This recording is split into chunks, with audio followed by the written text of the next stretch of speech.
Hi guys, Hello. welcome to another episode of Get to Know the Founders of Yep. Sincerely Yours. My name is Amara, And I'm Chisom. and yes, we've been running Sincerely Yours gift registry for about 4 years. As in, like, if we had a child in 2021, that child would be in nursery school, like talking back to us. Yeah, so So we feel so confident and bold because honestly, we've been raising a 4-year-old yeah. at this point. So yes, anyway, welcome back to our segment where we'll be asking series of questions and be answering them ourselves. That way you get to know us a bit better. Mhm. So, should I begin? Yes, please. All right. So, let's see. Number 13. What's our reaction when a Nigerian bride says, I don't want to look demanding? Hmm. Oh, it's not even just Nigerian bride, groom, birthday person, celebrant. This is something we kind of get Yeah, often. yeah, yeah. Yeah, and I think we mentioned it in our earlier episodes. It's just a cultural thing, really. People don't want to be seen to be begging for gifts. But girl, you demanded for your Vera Wang dress. You demanded when it came to having the perfect venue, For your perfect, proposal. yes, for your proposal and even for the wedding. Yeah. You had said, this is the MC that we must have. Mm-hmm. This is the DJ. You wrote down all your songs. I think it's just on board that you also have the gifts that you want, Yeah. right? So same way it's about you, Mm-hmm. your gifts should literally be about you, and your guests should understand that. So sincerely yours is a classy way to let them know. So you're not standing and saying you must buy this thing. You Yeah. just send this through the sincerely yours gift registry. So we get these questions, and then when we get them, we just we understand where it's coming from. It's coming from on just not being aware, Mm-hmm. and not being something that people are used to. So we're very gentle and very patient to help them explain and even give them this. We're like, we'll give you voice notes that you just send. Yeah. You can send us your email of your guest and we'll help you mail it to them. If you send us their phone numbers, we'll help you send. If you have uncle and auntie that you're targeting, send their numbers. We'll help you speak to them. So yeah, we're very flexible like that. So click on the registry today and see for yourself. Yeah. All right. Your turn. Okay, so I'll ask the next question, and that would be, let's see, number 48. Yep. What's a common struggle all business owners can relate to, or small business owners can relate to?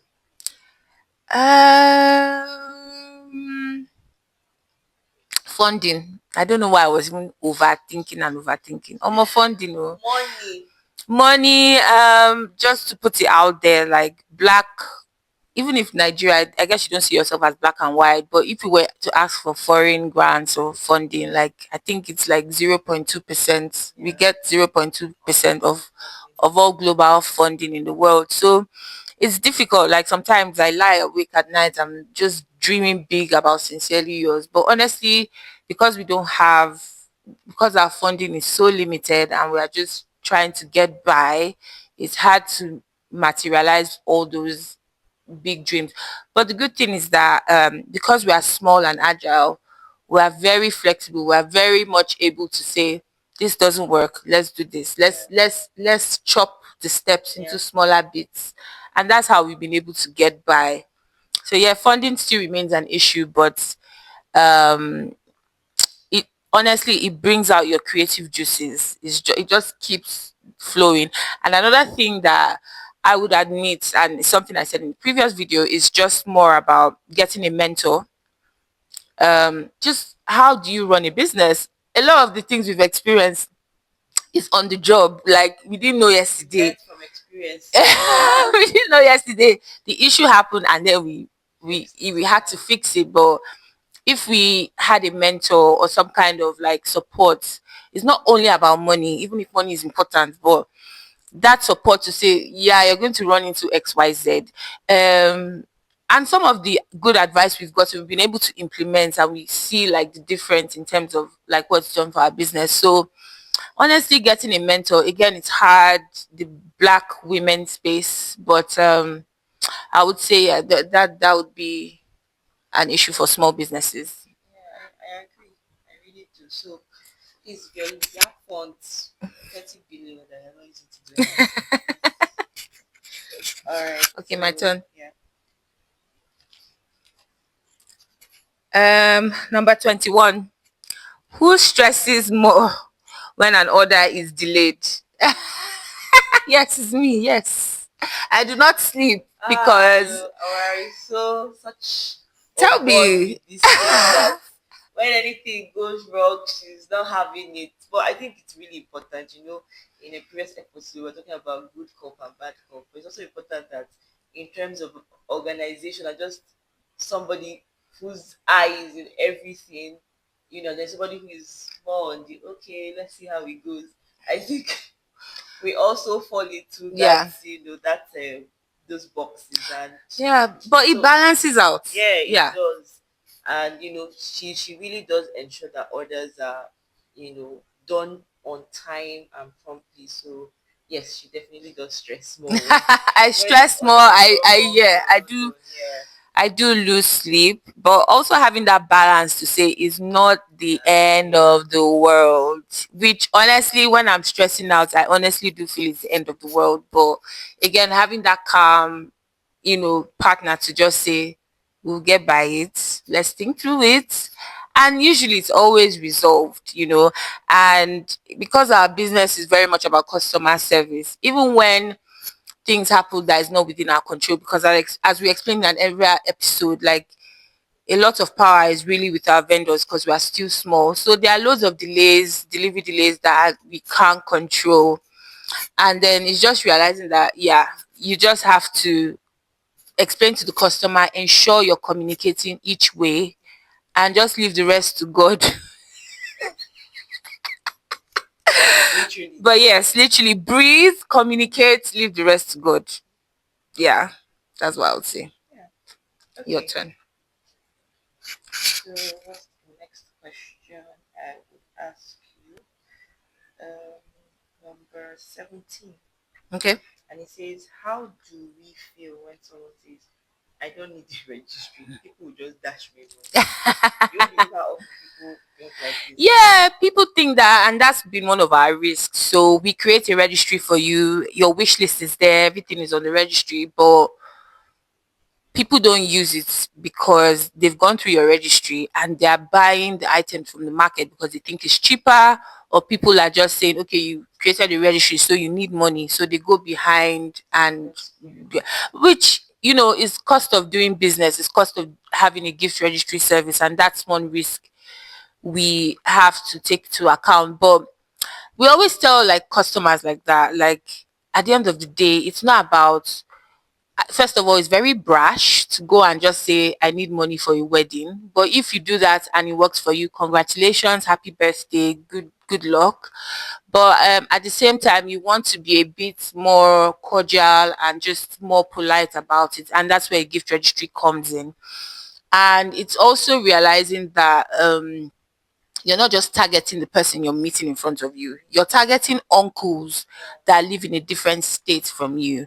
You're not going to call them on the phone and be like, Uncle, I need money, which you can. Again, happy birthday, congratulations, God bless you. Or you could just say, Uncle, here are my wedding details, here are my event details. We would like you to be there. And then he clicks on the next page and sees your wish list, right? And so he understands. Or that friend abroad who already understands what a gift registry is. So it's a way of targeting even people that you will not, because it's not everybody you go and ask for money. It's a way of targeting those people that you won't be able to ask, okay, give me money like that. Do you understand? It's targeting them as well. It's looking at the bigger picture. And as I explained as well, a gift registry is not only about giving money. The- like there's a well wishers part where you can leave your prayers and stuff, and then just even finding out details about the event is right there. Yeah. So yeah. like two-factor authentication. Like you can ask for Mm, money, but you can also reach people who will not be so comfortable just sending money mm, out, yeah, rather buy a gift. yeah, yeah, yeah. That's acceptable. Okay, so my turn. Okay. So, 52. What's the one thing people always forget to gift, but really should? Hmm. One thing people always forget to gift, but really should, would be experience gifts. Yes. Yeah. Yeah, I think that's the one thing that I think people really don't know that you can do it sincerely yours, and they really should. So sometimes it's not just about gifting someone a physical gift, so that you can give them a spa session, you can give them a dinner for two, you can give them a ticket, you can give them a honeymoon package, whatever it is. So, you know, we have some curated experiences, but you can also come with an experience, a customized experience that you would want someone to give to you, and we're ready to put it up and set it up in your personalized gift registry. So, yeah, that's one thing I think people Yeah. always forget. Yeah. Sometimes it's all about the experience, and for instance, honeymoon is the one thing that happens after a wedding, Yeah, and you can plan an elaborate wedding, but you don't have the money, honestly, for a honeymoon.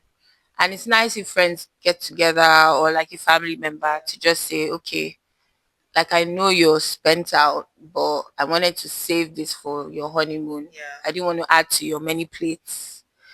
And yeah, it's that thought and again the appreciation, oh my God, from the celebrant that comes with that.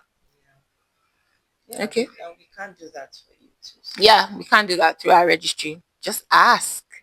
Good gifts come to those who. speak their mind. Yeah. So the next question would be number 38. And it says, if Nigerian parents reacted to receiving flowers, what would they Ah. say? Oh my god. Oh my God, when I think about this question, yeah, I remember, I think recently, because we have since SY Flowers. You guys check out SY Flowers, as in, just check it out, just buy flowers. But anyway, I think I was suggesting to a friend to gift her mother in law flowers. And she was like, oh, that woman will just look at the flowers and be like, is it like this is vegetable? Vegetable for cooking? Like, what's going on here? Why didn't you just give me the money? Yeah. Why are you giving me? What am I supposed to do? Eat it? Like, so that's still a I would say misconception. Like, it's not yet part of our culture. It's not really ingrained. But saying that, like the last delivery we had, major delivery we had, which was Val's Day, the appreciation, because flowers, flowers is not like food. Food is that, okay, the person needs it, so you're going Yeah. out to palm oil, so you're going out of your way and you're buying it. Flowers is like, It's luxury. it's It's like, so, and yeah. it's luxury. It's like Oh thoughtful, yeah, very thoughtful. Such a top tier. top tier. You Yeah. deserve a top tier Yeah. gift, and I'm going Yeah. to gift it to you. It's a Exactly. rose. It's live. You deserve it. It's vibrant. It's going to, and yeah, it's not palm oil that you're going to use. Yeah. It's a gift that I think you should have. You deserve, and yeah, it's that. It doesn't have to have a use Yeah. like So that, that's the but thing. Yes, it dies after 3 or 5 days, but it's yeah. so precious, and it Mm-hmm. helps you appreciate it all the more before Yeah. it dies. And Yeah. Mother's Day is around the corner. Yeah. And So I'm hoping that maybe Mother's Day, Father's yeah. Day, when the American Mother's Day in May. yeah, We got you. make let's try it out. Let's even see. Maybe post the hilarious reaction of your mom when she Yeah. receives these flowers. So yeah. Right. Your So turn. yes, go ahead. Okay. What's something we see behind the scenes that customers would never believe? Hmm. I think this is the last question. Yes, Yeah. this is the last question. The amount of your guests that are going through the registry and looking and not doing anything. Yes. It's Yes. amazing. So sometimes we even see, oh, and we're like, oh, this client, they didn't even use their registry. But by the time we check behind, we see that we had like 40 people. They have gone, they have looked, and these are the people who will probably say, "Oh, she wants an air fryer," and then they'll go to the market Yeah. and buy it. So, and on the other hand, the customer might, say, "Oh, it's so surprising. You bought an air fryer. Mm-hmm. Such a coincidence." It's not a coincidence. They came to the registry to see it, and they went to the market. It's not coincidence. So they are finished looking at the gifts of the gift. So, yeah, I think it's something that with time people get more used to. There are myriad of reasons why people will come to the site and look at the gifts, and then go somewhere else to pick it. Yeah. Yeah, but with time, I'm sure, by the time we build more trust, it gets a bit more normalized. We Mm-hmm. would see people, actually view and use the gift registry. So yeah. But at the back of that, there's also this trust thing. They even want to see if the gift registry is real. So they Yeah, click on a gift, they go to checkout, and then they stop. Obviously, they don't want to spend their money, and it's to check if this actually it works. works. And sometimes it's also because they simply don't have their card with them. They don't have Yeah, their the bank details, or they just need to be reminded. And that's why we encourage people to, first of all, open your registry early enough so that you keep sharing. hammering. They say it takes 7 times before a message sticks. And that's something sales and marketing people use. I'm not saying every day say good morning, ma, gift registry, but find a Yeah, way to ensure that one person looks at that registry like 3 times, yeah, embed it in your wedding page, or your announcement, your broadcast items and stuff. yeah. The third time, the person will buy. So yeah, sometimes it's not all because okay they are going to they just forgot, and you need to remind them. Okay, guys, and that brings us to the end of the Gist with the Founders, Get to Know the Founders series. I hope it's been really, you know, what's the word? It's been insightful, Insightful. and you've gotten to know Yeah, us a you bit you know a better. bit more. Yes. So please feel free to watch. If this is your first series, feel free to go back to the first series and start from the beginning. There's so much to unpack in all the episodes. Don't forget to like, to subscribe, and to put your comments down below.